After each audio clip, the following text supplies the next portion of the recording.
Today we have arrived in Lisbon, Portugal. It's actually 7:30 in the morning and we think there's a city out there buried underneath the fog.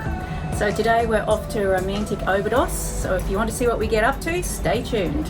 Hello world, wake me up to another good morning, time to go. Oh, we are all looking for adventure. We are all looking for adventure. We are all looking for adventure. We are all looking for adventure. We are all looking for adventure. So we sailed from Cadiz to Lisbon, and quite often we were sailing through a very thick sea fog, and the ship had to blast its horn every 2 minutes or so. It was still really foggy when we got there. We could barely see one of the main bridges as we passed underneath.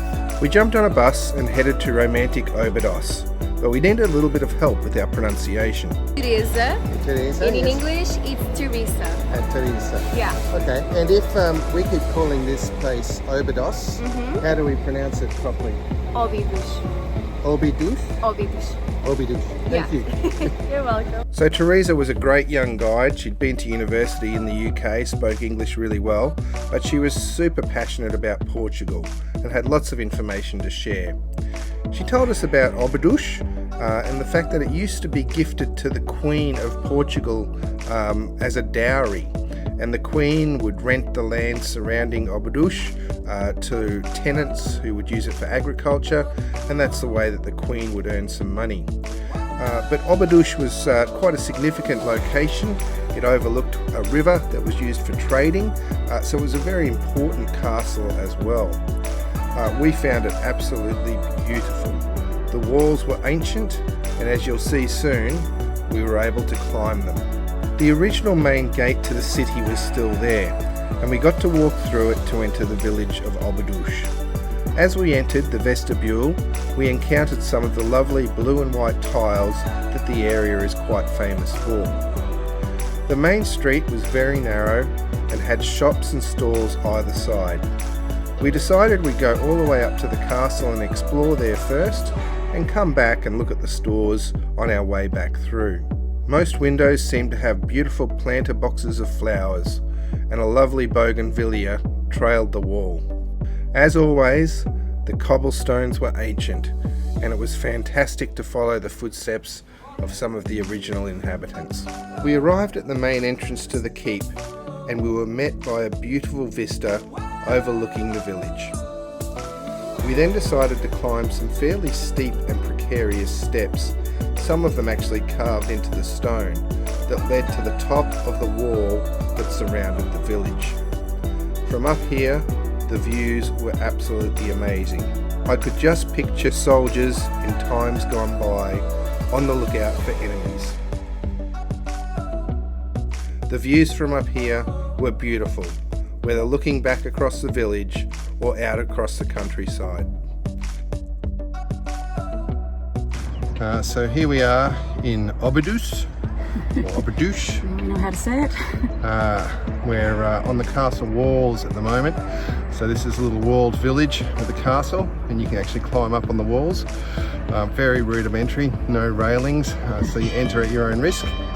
That's the bell of one of the churches, 13 churches here. Absolutely spectacular views of the countryside.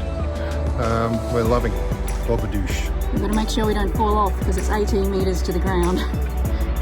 So we continued to explore around the walls and were impressed at every corner. We climbed one of the small turrets and took some pictures. It's truly a spectacular place. We climbed carefully back down the steps to the wall and headed back down to ground level. If you're enjoying our videos, make sure you hit that like button. Don't forget to subscribe and get notified so you find out where we're off to next. We had to be careful on our way back down, especially if someone was coming in the opposite direction, as only one person could hug the wall. We were a bit thirsty by then, so we went and had a lemonade. And how could you visit Portugal without trying a Portuguese tart? These sweet treats are a delicious must-try when you're in Portugal. We then went to explore a little bit further and we found an interesting bookstore. Now Obidos is full of creatives and it's a place where they actually hold a literary festival, and that's why bookstores are aplenty in this little village. This one was super interesting, and at the top of the stairs there was an elderly lady doing something we're not quite sure, but it might be that she was making some sort of old-fashioned lace. At least that's our best guess. She didn't speak English and we don't speak Portuguese, so translation was a little bit tricky. Unfortunately, all the books were in Portuguese, so although they looked interesting, we didn't buy anything. We were also a little bit dubious about the security guard outside. Not too sure what his caper was. Everywhere we turned, we found something more awesome to look at. We found a little gate that led back outside the walls, and from this vantage point, we could actually see just how impressive the walls to this city actually were. We decided to head back down into the village, and I found this beautiful little store that sold codfish cakes. The staff were excellent and showed us how they made them. They also served them on a little platter with a glass of iced port and a little cup with a fish cake. Now these things were absolutely delicious. The other thing to try in Obidos is the ginger, which is a cherry liqueur. They serve it in a chocolate cup, and once you've finished the liqueur, which once again is sensational, you get to eat the cup as well.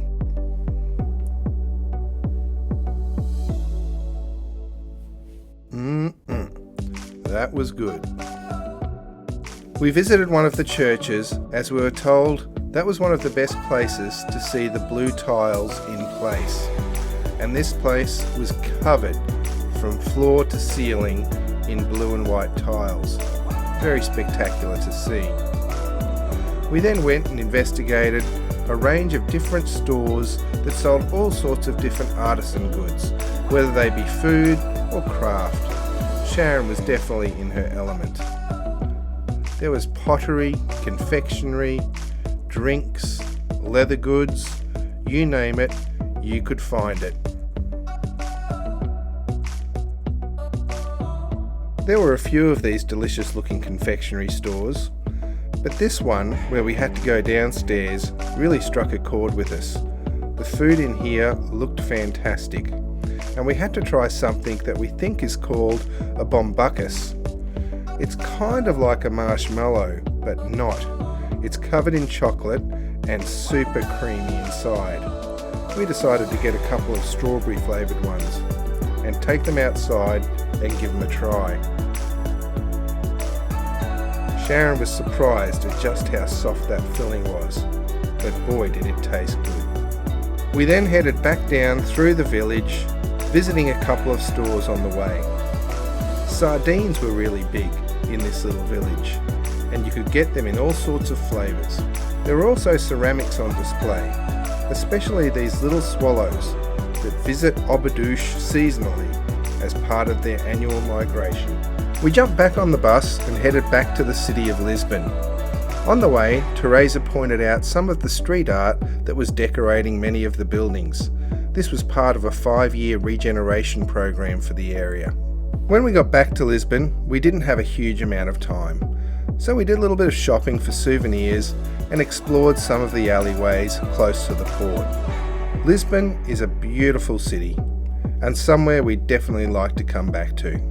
Make sure you join us for our next adventure. And don't forget, you can escape the everyday too.